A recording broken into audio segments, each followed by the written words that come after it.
He pulled out Jack's phone and checked the messages, discovering that Jack had also been threatened.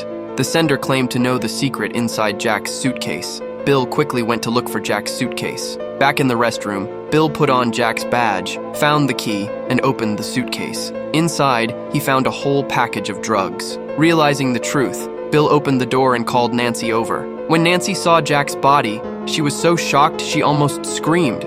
At this point, Bill was in a very passive situation. He knew he had to tell the truth to someone he trusted. Fortunately, Nancy knew Bill's character and chose to believe him. To find the real culprit, Bill took matters into his own hands. He publicly revealed his identity as an air marshal and demanded that certain passengers' phones be checked. These passengers were all suspects based on the messages they sent. One of them, a bald man named Riley, claimed to also be a police officer. Although he didn't know the full situation, his instinct told him something was wrong with the plane. During the checks, Bill received a message on his phone. The sender mocked him, telling him to stop wasting time. Looking at the passengers, Bill carefully observed everyone. He suddenly spotted the man with the small glasses, and without saying a word, he pulled him out. Earlier that morning, when Bill had just arrived at the terminal and was resting outside, the man with the small glasses had approached him to ask for a light. In their conversation, he mentioned he was going to Amsterdam, but this plane was headed to London. The man lied, and Bill didn't let him off easily.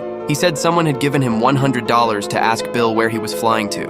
After asking, the person was already gone. Bill grabbed him and asked him to check if that person was on the plane. After walking around the cabin, the man with the small glasses hesitated under pressure. At first, he pointed to a fat man, then he changed his story, saying he had mistaken the person. Finally, he said the person who gave him the money wasn't on this plane.